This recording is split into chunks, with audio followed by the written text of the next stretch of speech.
ദമ്പതികൾ നിയോഗം പോൽ ആചരിക്ക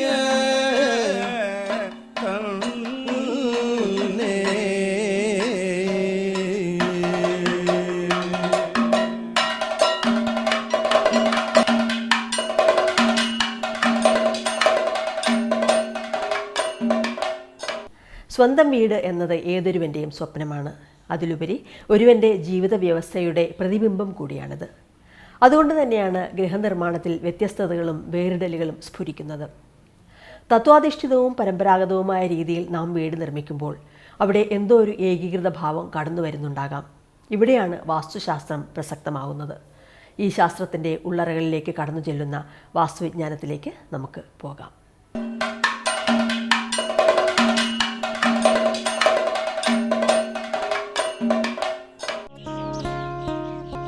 കണക്കുകളുടെ പൊരുത്തത്തിന് പ്രാധാന്യം നൽകുന്ന വാസ്തുശാസ്ത്രം പ്രകൃതിയെയും കാലാവസ്ഥയെയും മനുഷ്യജീവിതത്തിന്റെ നന്മയ്ക്കായി പൊരുത്തപ്പെടുത്തിയെടുക്കുകയാണ്. കാറ്റും വെളിച്ചവും ഊർജവും യഥേഷ്ടം കടന്ന് ഇരുട്ടിനെയും ഉഷ്ണത്തെയും മന്ദതയെയും അകറ്റുന്ന നിർമ്മാണശാസ്ത്രം അതുകൊണ്ട് തന്നെ കാലാതീതമായി നിലനിൽക്കുകയും ചെയ്യുന്നു. വീട് ചെറുതായാലും വലുതായാലും പ്ലാൻ തയ്യാറാക്കി ഓരോ കല്ലും വയ്ക്കുന്നതിന് മുമ്പ് തന്നെ തച്ചുമഹിമയെക്കുറിച്ച് അറിഞ്ഞിരിക്കണം.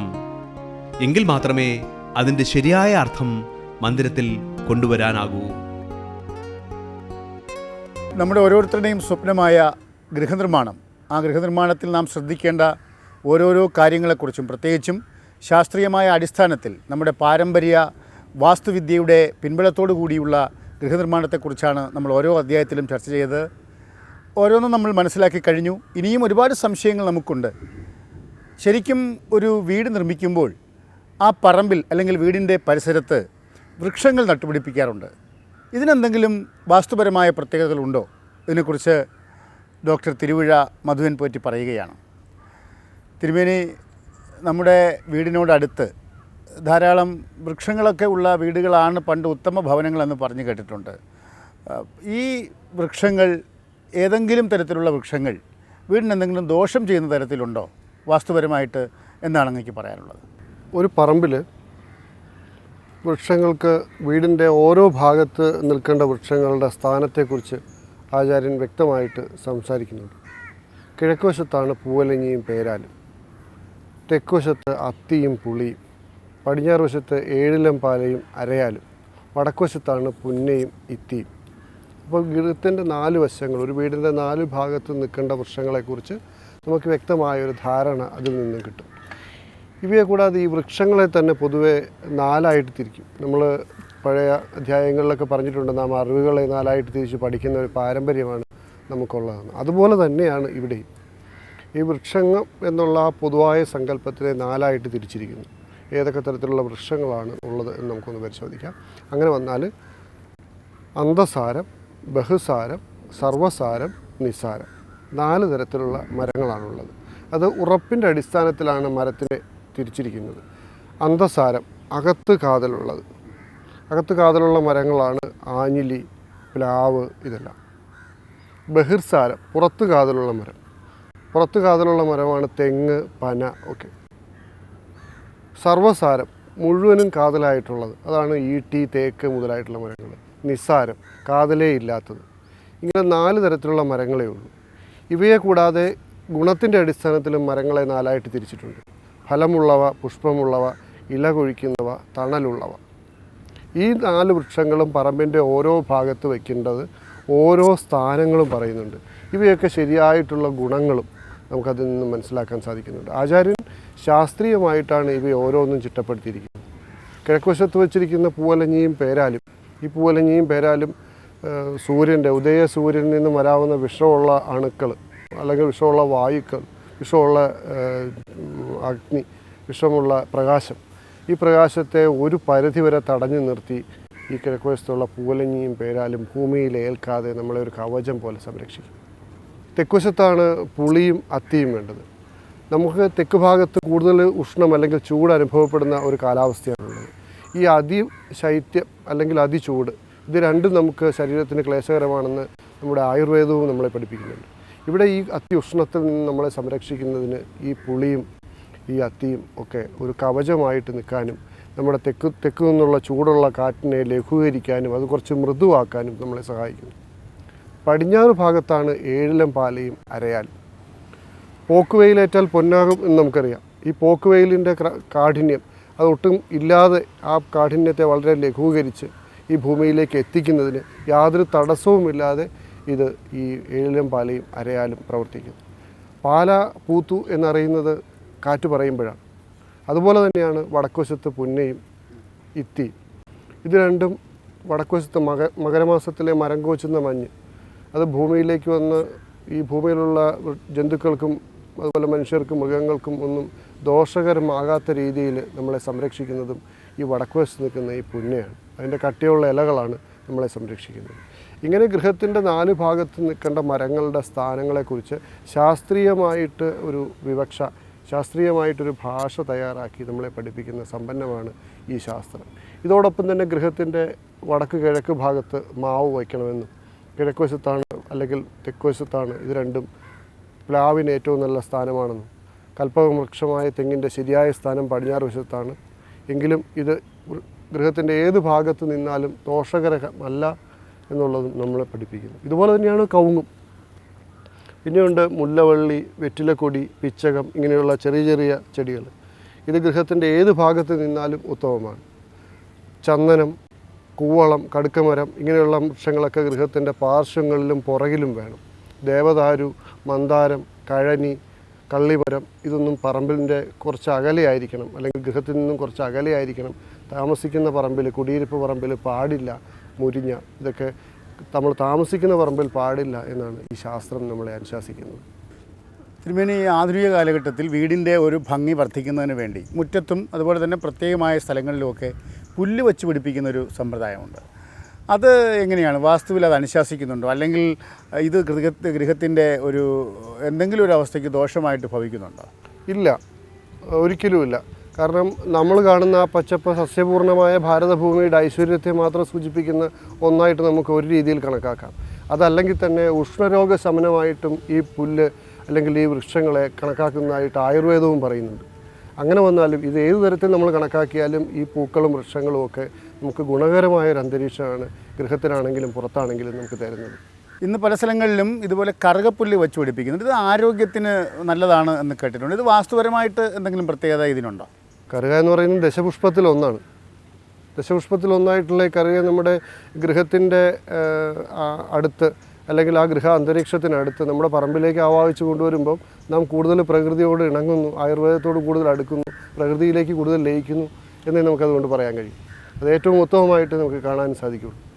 നമ്മളിപ്പോൾ വെച്ച് കഴിഞ്ഞൊരു വീടിന് എന്തെങ്കിലും വാസ്തു ദോഷമുണ്ടെങ്കിൽ അത് പരിഹരിക്കുന്നതിന് വേണ്ടിയിട്ട് ഏതെങ്കിലും വൃക്ഷം നട്ടുപിടിപ്പിച്ചാൽ ആ ദോഷം മാറാൻ സാധ്യതയുണ്ടോ? മരങ്ങൾ തെറ്റി നിന്നാൽ ചില ക്ലേശകരമായ അനുഭവങ്ങൾ വരാം എന്നൊക്കെ ശാസ്ത്രം പറയുന്നുണ്ടെങ്കിലും മരം ഒരു വരം എന്നുള്ള ഒരു പ്രമാണം വെച്ചിട്ട് ആ മരം മുറിച്ചു മാറ്റാതെ ശരിയായ സ്ഥാനത്ത് ശരിയായ മരം വെച്ച് പിടിപ്പിക്കുക ഒന്ന്.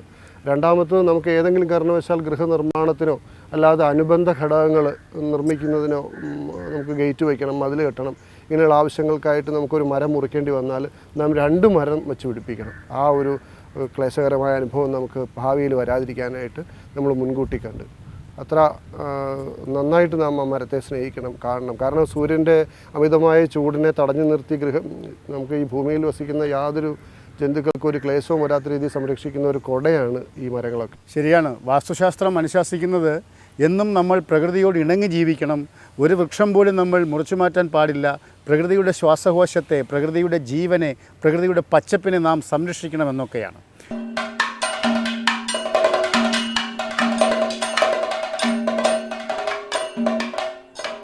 കേരളത്തിലെ പ്രാചീന ഗൃഹനിർമ്മാണ ശാസ്ത്രമായ വാസ്തുശാസ്ത്രവും തച്ചുശാസ്ത്രവും അതുപോലെ തന്നെ ആധുനിക എഞ്ചിനീയറിംഗ് ടെക്നോളജിയും സമന്വയിപ്പിച്ച് നിർമ്മിച്ചിരിക്കുന്ന ഒരു ഭവനത്തിന് മുമ്പിലാണ് ഞാനിപ്പോൾ നിൽക്കുന്നത്. ഈ ഭവനത്തിൻ്റെ ഏറ്റവും വലിയ പ്രത്യേകത എന്ന് പറയുന്നത് 9 സെൻറ്റിനുള്ളിൽ ആ പൗരാണികതയെല്ലാം നിലനിർത്തിക്കൊണ്ട്, അല്ലെങ്കിൽ വാസ്തുശാസ്ത്രവും മറ്റും പറയുന്ന വൃക്ഷങ്ങളൊന്നും മുറിച്ച് നശിപ്പിക്കാതെ കേരവൃക്ഷങ്ങളെയൊക്കെ സംരക്ഷിച്ചുകൊണ്ടാണ് ഈ വീട് നിർമ്മിച്ചിരിക്കുന്നത്. ഈ വീടിന് മുമ്പിൽ ഒരു തേക്ക് മരമുണ്ട്.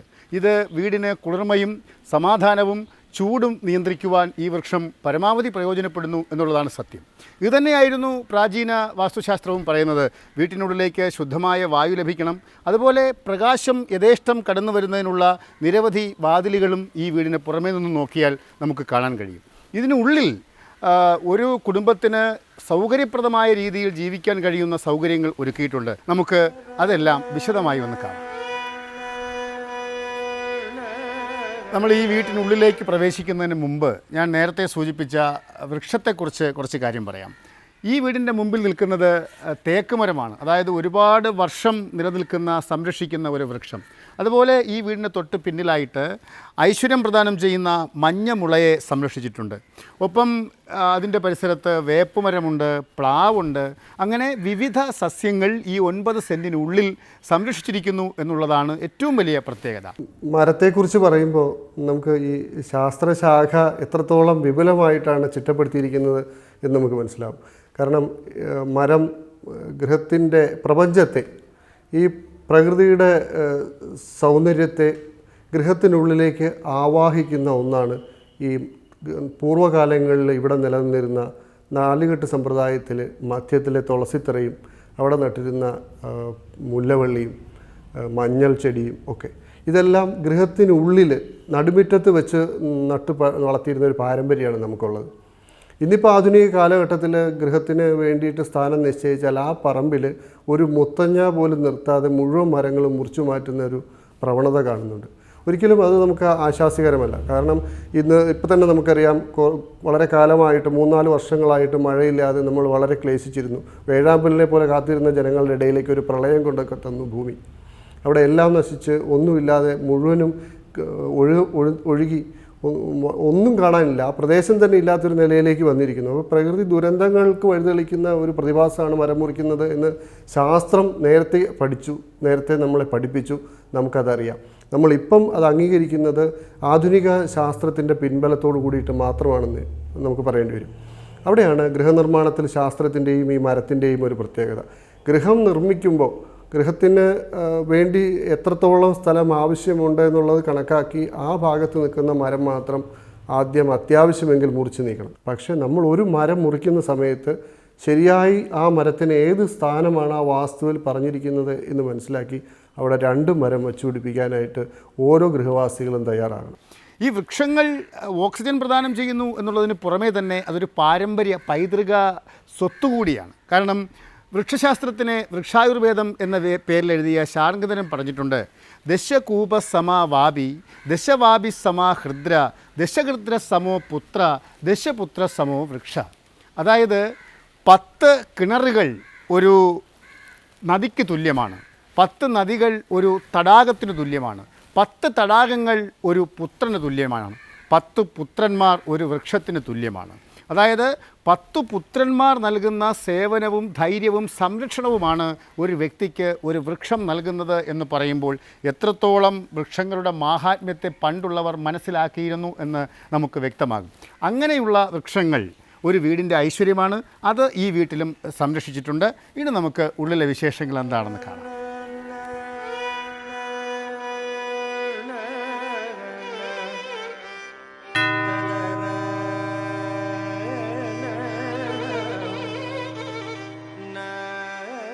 ഇതാണ് ഈ വീടിൻ്റെ സ്വീകരണ മുറി. നേരത്തെ നമ്മൾ സൂചിപ്പിച്ചതുപോലെ വെളിച്ചം കടന്നു വരുന്നതിന് വേണ്ടി 2 വശത്തും ജനലുകളുണ്ട്. അതിനേക്കാൾ ഉപരി നമ്മളെ ഏറ്റവും ആകർഷിക്കുന്നൊരു കാര്യം, വാസ്തുവിൽ പറയുന്നുണ്ട്, കേരളീയ മാതൃകയിലുള്ള ചിത്രങ്ങൾ ഒരു വീടിന് പോസിറ്റീവ് എനർജി, അല്ലെങ്കിൽ ആ വീട്ടിൽ ജീവിക്കുന്നവർക്ക് എപ്പോഴും ഒരു മനസ്സിനൊരു സന്തോഷം നൽകുമെന്ന്. ഇവിടെ ഇതാ മനോഹരമായ ഒരു ചുവർച്ചിത്രം, ഉത്സവം എന്ന വിഷയം ആസ്പദമാക്കി വരച്ച ഒരു ചുവർച്ചിത്രമുണ്ട്. അതിൽ കുതിരയുണ്ട്, തൃശ്ശൂർ പൂരത്തിൻ്റെ പ്രതീകമായിട്ട് ആനകളുണ്ട്, അതുപോലെ തന്നെ ഘോഷയാത്രയുണ്ട്, കഥകളിയുണ്ട്, കേരളീയ നൃത്ത രൂപങ്ങൾ പലതുമുണ്ട്. അങ്ങനെ ഇത് ഈ വീടിൻ്റെ ഒരു ഐശ്വര്യപ്രദമായ ഒരു കാര്യമാണ്. മറ്റൊരു കാര്യം നമ്മൾ ശ്രദ്ധിച്ചു കഴിഞ്ഞാൽ, ഇവിടുത്തെ ഈ സ്വീകരണ മുറി 2 ഫ്ലോറായിട്ട് അല്ലെങ്കിൽ 2 ലെവലിലാണ് നിർമ്മിച്ചിരിക്കുന്നത്. നമ്മൾ വരുമ്പോൾ ആദ്യം കാണുന്നത് കുറച്ച് താഴ്ന്ന ഒരു പ്രദേശത്തും പിന്നീട് ഒരു 2 സ്റ്റെപ്പ് മുകളിലായിട്ടാണ് ആ ഹാളിൻ്റെ ബാക്കി പോർഷൻ നിർമ്മിച്ചിരിക്കുന്നത്. പഴയ വാസ്തുശാസ്ത്രം അനുസരിച്ചിട്ടാണെങ്കിലും ഇൻറ്റീരിയർ ഡിസൈനിങ് കൈകാര്യം ചെയ്യുന്ന വ്യക്തികളാണെങ്കിലും ഇവരെല്ലാവരും ഡ്രോയിങ് ഹാളിന് പ്രമുഖമായിട്ടുള്ളൊരു സ്ഥാനം കൊടുത്തു കാണാറുണ്ട്.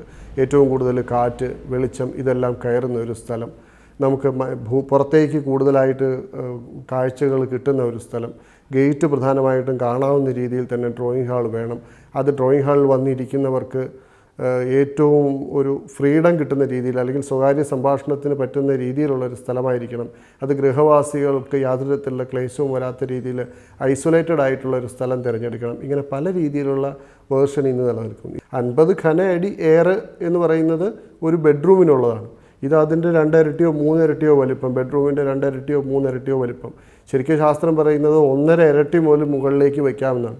ഒരു ബെഡ്റൂമിന് 144 സ്ക്വയർ ഫീറ്റ്, 12 എന്ന് പറയുന്നൊരു മുറി, അതിൻ്റെ 1.5 ഇരട്ടി വരെ വലിപ്പത്തിൽ നമുക്ക് ആ വീടിൻ്റെ ഡ്രോയിങ് ഹാൾ വലിപ്പത്തിൽ വരയ്ക്കാവുന്നതും ചെയ്യാവുന്നതുമാണ്. ഈ വീട്ടിൽ ഹാളിനോട് ചേർന്ന് തന്നെയാണ് പൂജാമുറി ഒരുക്കിയിരിക്കുന്നത്. ഒരു വീട്ടിൽ പൂജാമുറിയുടെ സ്ഥാനത്തിന് വാസ്തു നിരവധി കാര്യങ്ങൾ പറയുന്നുണ്ട്. ആ കാര്യങ്ങളെല്ലാം അനുസരിച്ച് ഇവിടെ ഈ പൂജാമുറി ഒരുക്കിയിരിക്കുന്നു. വീട്ടുകാർക്ക് അല്ലെങ്കിൽ വീട്ടുകാരുടെ ഭക്തി വർദ്ധിപ്പിക്കുക എന്നതിലുപരി ഒരു പോസിറ്റീവ് എനർജി അല്ലെങ്കിൽ വീടിനൊരു സന്തോഷം പ്രദാനം ചെയ്യുന്നതിന് ഈ പൂജാമുറി വളരെയധികം സഹായിക്കുന്നുണ്ട്. ഒപ്പം മറ്റ് നമ്മുടെ നിത്യവൃത്തികളിലൊന്നും പെടാതെ തന്നെ ദൈവകാര്യങ്ങൾ നിർവഹിക്കുന്നതിന് വേണ്ടി പ്രത്യേകമായ ഒരു സ്ഥലം, അതാണ് പൂജാമുറിയുടെ സ്ഥാനനിർണയത്തിലൂടെ വാസ്തു അർത്ഥമാക്കുന്നത്. അത് തന്നെയാണ് ആധുനിക ഭവന നിർമ്മാതാക്കളും വളരെ ശ്രദ്ധാപൂർവം കൈകാര്യം ചെയ്തിരിക്കുന്നത്. പൂജാമുറി എന്ന് പറയുന്നത് ഷോഡശ വിധിപ്രകാരം പൂജാകർമ്മങ്ങൾ ചെയ്താൽ മാത്രമേ അത് പൂജാമുറിയായിട്ട് നമുക്ക് കണക്കാക്കാൻ പറ്റുള്ളൂ. അല്ലാത്തതെല്ലാം പ്രയർ റൂമായിട്ട് നമ്മൾ കണക്കാക്കണം. നമ്മുടെ രീതി അനുസരിച്ച്, നമ്മുടെ സമ്പ്രദായം അനുസരിച്ച് നമ്മൾ അടുക്കളയിലിരുന്ന് പ്രാർത്ഥിക്കാറുണ്ട്, ബെഡ്റൂമിൽ കിടക്കുന്നതിന് മുമ്പ് കിടക്കയിലിരുന്ന് പ്രാർത്ഥിക്കാറുണ്ട്, ഉയർന്ന് എഴുന്നേൽക്കുമ്പോൾ രാവിലെ അവിടെ ഇരുന്ന് പ്രാർത്ഥിക്കാറുണ്ട്. ഇതിനേക്കാളൊക്കെ ഉപരി പ്രത്യേകമായിട്ട് വിളക്ക് കൊളുത്തുന്നൊരു സ്ഥാനം നിശ്ചയിച്ചു കഴിഞ്ഞാൽ അത് ശാസ്ത്രത്തിൽ പറയുന്നത് കിഴക്കിനിയിലോ വടക്കിനിയിലോ വേണമെന്നാണ്. കിഴക്കിനി എന്ന് പറയുന്നത് അടുക്കളയോട് ചേർന്നുള്ള ഭാഗമാണ്. ഈ രണ്ടും, കിഴക്കിനിയാണെങ്കിലും വടക്കിനിയാണെങ്കിലും അടുക്കളയോട് വളരെ ചേർന്നിരിക്കുന്ന ഭാഗമാണ്. ആ ഭാഗത്ത് തന്നെ അടുത്തായിരിക്കും ഒരുപക്ഷെ ആഹാരം വിളമ്പുന്നതിനുള്ള ഡൈനിങ് ആണെങ്കിലും. അപ്പോൾ ഡൈനിങ്ങിനോട് ചേർന്ന് പൂജാമുറി വരുന്നത് ശാസ്ത്രീയമായിട്ട് നമുക്ക് മോശമാണെന്നോ അല്ലെങ്കിൽ വാസ്തുശാസ്ത്രത്തിനെതിരാണെന്നോ പറയാൻ പറ്റില്ല. കാരണം ഈ ആഹാരം മുഴുവനും ഉണ്ടാക്കുന്നത് ഈശ്വരന് വേണ്ടിയിട്ടാണ് എന്നാണ് നമ്മൾ പൂർവ്വകാലത്തിലെ സങ്കല്പം. നമുക്കറിയാം, വിശേഷാവസരങ്ങളിലൊക്കെ പായസവും പപ്പടമൊക്കെ ഉണ്ടാക്കുമ്പം ഇതെല്ലാം കുറച്ച് അടുപ്പിൽ ഒഴിച്ച് അല്ലെങ്കിൽ അടുപ്പിലേക്ക് ഒരു കഷ്ണം പൊട്ടിച്ചിട്ട് പപ്പടമൊക്കെ പൊട്ടിച്ചിട്ടിട്ടാണ് മുത്തശ്ശിമാരൊക്കെ നമുക്കിത് തന്നിരുന്നത്. അഗ്നിദേവന് കൊടുത്തതിന് ശേഷം ബാക്കിയുള്ള ഉച്ഛിഷ്ടമാണ് നമ്മൾ കഴിക്കുന്നത്. അപ്പോൾ ഈ ആഹാരങ്ങളെല്ലാം വയ്ക്കുന്നത് ദേവനാണെന്നാണ് നമ്മുടെ സങ്കല്പം. അതുകൊണ്ട് തന്നെയാണ് ഈ വടക്കിനിയിലോ കിഴക്കിനിയിലോ ഈ പൂജാമുറിക്കൊരു സ്ഥാനം നിശ്ചയിക്കേണ്ടി വന്നതും അത് ആ സ്ഥാനം ഏറ്റവും ഉചിതമാണെന്ന് പറയേണ്ടി വന്നതും. ഇനി നമുക്ക് ഈ സ്റ്റെപ്പിന് മുകളിലേക്ക് ഒന്ന് കടന്ന് ചെന്ന് അവിടുത്തെ വിശേഷങ്ങളൊക്കെ നോക്കാം. ഇത് ഈ വീടിൻ്റെ ഞാൻ നേരത്തെ പറഞ്ഞ ആ ഹാളിൽ നിന്ന് നമ്മൾ കടന്നു ചെല്ലുന്ന 2ാമത്തെ സ്റ്റെപ്പാണ്. ഇവിടെ ഡൈനിങ് ടേബിൾ ഒരുക്കിയിട്ടുണ്ട്. അതിഥികൾക്കൊക്കെ ഭക്ഷണം കഴിക്കുന്നതിന് വേണ്ടി ഈ സ്ഥലം നമുക്ക് ഉപയോഗിക്കാനും പറ്റും. ഇവിടെ അടുക്കള ഈ ഭാഗത്താണ്, അതായത് ഈ വീടിൻ്റെ കിഴക്ക് ഭാഗത്താണ് അടുക്കള. അതിൻ്റെ ഒരു പ്രത്യേകത എന്ന് വെച്ചാൽ ആ അടുക്കളയിൽ നിന്ന് നോക്കുമ്പോൾ തന്നെ വീട്ടിലേക്ക് കടന്നു വരുന്ന അതിഥികളെ നമുക്ക് കാണാൻ കഴിയും. ഉടമസ്ഥർക്ക് വളരെ വേഗം അവരെ സ്വീകരിക്കാനും കഴിയും. ഇത് ഒരു ബെഡ്റൂമാണ്, നമ്മുടെ ഹാളിനോട് അനുബന്ധിച്ച് കാണുന്നൊരു ബെഡ്റൂം.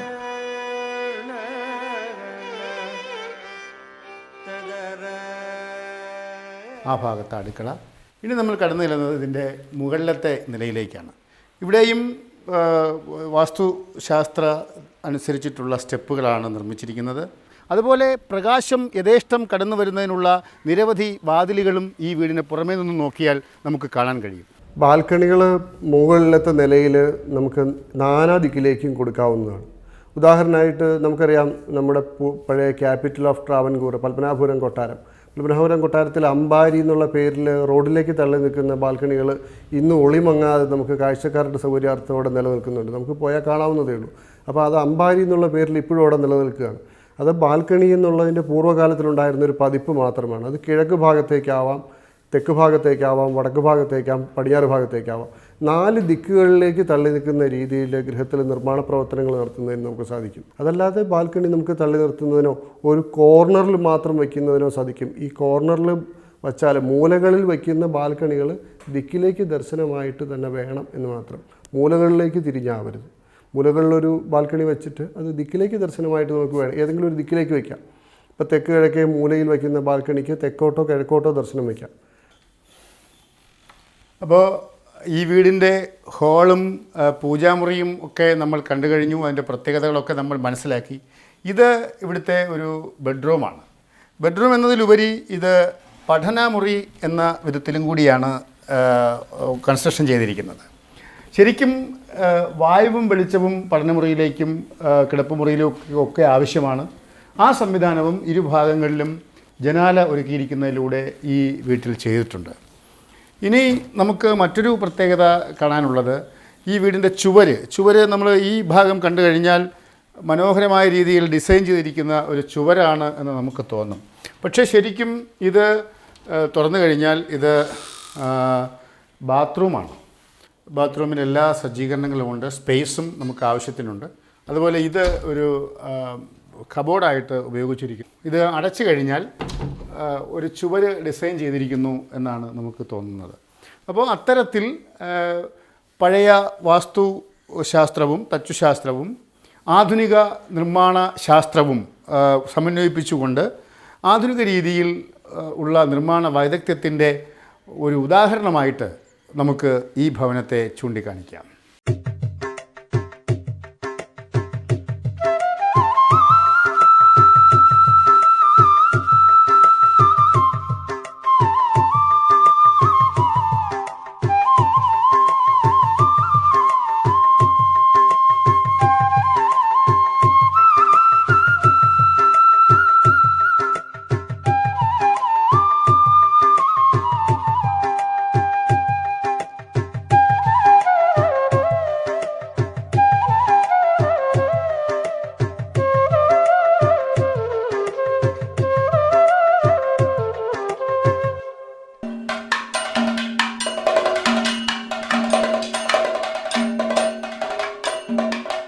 സർ, ഒരു പ്രേക്ഷകൻ്റെ സംശയം കൂടിയുണ്ട്. അദ്ദേഹത്തിൻ്റെ സംശയം പടികളുടെ എണ്ണത്തെക്കുറിച്ചാണ്. പടികൾ എന്ന് ഉദ്ദേശിച്ചിരിക്കുന്നത് ഗൃഹത്തിനുള്ളിലേക്ക് കയറുന്ന പടിയാണോ അതോ കോണിപ്പടികളാണോ എന്ന് ചോദ്യത്തിൽ വ്യക്തമല്ല. രണ്ടായാലും ഒന്ന് ഗൃഹത്തിനുള്ളിലേക്ക് കയറുന്നതാകാം, ഒന്ന് ഒരു ഫ്ലോറിൽ നിന്നും വേറൊരു ഫ്ലോറിലേക്ക് നമ്മൾ സഞ്ചരിക്കുന്നതിന് ഉപയോഗിക്കുന്ന ഒരു യൂണിറ്റാണ് മറ്റ് സ്റ്റെപ്പ്. അത് പലതരത്തിലുണ്ട്. സ്പൈറലായിട്ട് കൊടുക്കാറുണ്ട്, സി ഷേപ്പിൽ കൊടുക്കാറുണ്ട്, കയറി തിരിച്ചു വരുന്ന പടികളുണ്ട്. പടികൾ ഏത് തന്നെയായാലും അത് ഓരോ പടികളും ഓരോ ഫ്ലൈറ്റിലും ഇരട്ടപ്പെട്ട് വരത്തക്ക വണ്ണം, അതായത് ഇപ്പോൾ ചുരുക്കത്തിൽ കുറച്ചുകൂടെ മനസ്സിലാകുന്ന രീതിയിൽ പറഞ്ഞാൽ നമ്മൾ ഭൂമിയിൽ നിന്നും ഗൃഹത്തിലേക്ക് കയറുന്ന പടി അത് ഇരട്ടയായിട്ട് വരണം. നമ്മൾ വലത്തേ കാല് വെച്ച് കയറി തുടങ്ങിയാൽ വലത്തേ കാലിൽ തന്നെ അടുത്ത ഫ്ലോർ ലെവലിലെത്തണം. അത് 2 പടിയാകാം, 4 പടിയാകാം, 6 പടിയാകാം. അത് അടിത്തറയുടെ പൊക്കത്തെ ആശ്രയിച്ചിരിക്കും. അത് രണ്ടാമത്തത് നമുക്ക് താഴത്തെ ഫ്ലോറിൽ നിന്നും മുകളിലത്തെ ഉയർന്ന നിലയിലേക്ക് പോകുന്നതിനാവശ്യമുള്ള സ്റ്റെപ്പ്, കോണിപ്പടികൾ, സ്റ്റെയർ കേസ് എന്ന് പറയുന്നത്. അത് 2-3 തരത്തിലുണ്ട്. സ്പൈറലുണ്ട്, നേരത്തെ പറഞ്ഞ പോലെ സി ഷേപ്പിൽ കൊടുക്കാറുണ്ട്. അത് ആർക്കിടെക്റ്റ് ഏത് വരച്ചാലും അതിൻ്റെ രീതി എന്ന് പറയുന്നത് ഇരട്ടയായിട്ട് വരത്തക്ക രീതിയിൽ നമ്മൾ ചെയ്യണം. പടികൾ ഈവൻ നമ്പർ ആയിരിക്കണം.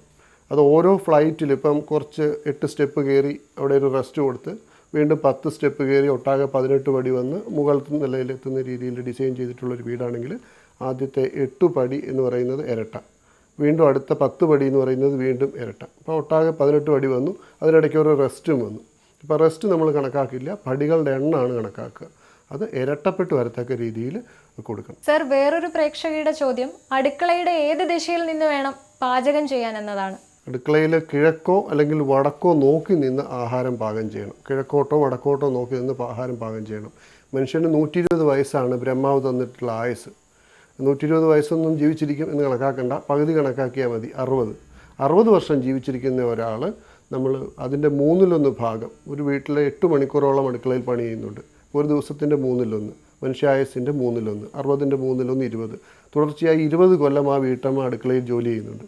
അതുകൊണ്ട് തന്നെ ആ വീടിൻ്റെ അടുക്കളയ്ക്ക് പരമപ്രധാനമായ സ്ഥാനമുള്ളത്. ഭൂമി പടിഞ്ഞാറ് നിന്നും കിഴക്കോട്ട് സഞ്ചരിക്കുന്നു. ആ സഞ്ചാരപഥത്തിനനുസരിച്ച് നമ്മൾ സഞ്ചരിക്കുകയാണെങ്കിൽ നമുക്ക് ശാരീരികമായിട്ടുള്ള ഒരു അസ്വാസ്ഥ്യം കുറഞ്ഞിരിക്കും. നമ്മൾ വാഹനത്തിൽ യാത്ര ചെയ്യുന്ന പോലെ തന്നെയാണ്. ട്രെയിനിലൊക്കെ ഓപ്പോസിറ്റായിട്ട് നോക്കിയിരിക്കുന്ന സീറ്റ് ഉണ്ടെങ്കിൽ കുറച്ച് ദൂരം യാത്ര ചെയ്യുമ്പോൾ നമ്മുടെ ഓപ്പോസിറ്റ് ഇരിക്കുന്നവർ പറയാറുണ്ട് ഞാൻ ഇപ്പുറത്തിരുന്നോട്ടെ എന്ന് ചോദിക്കും. അത് അവർക്ക് യാത്ര ചെയ്യുമ്പോൾ വരുന്ന ക്ലേശം കൊണ്ടാണ്. അത് നമ്മൾ ആ വാഹനത്തിൻ്റെ സഞ്ചാരപഥത്തിനനുസരിച്ച് നമ്മൾ ദർശനം ക്രമീകരിച്ചാൽ നമുക്ക് ശരീരത്തിന് വരാവുന്ന ക്ലേശം കുറഞ്ഞിരിക്കും.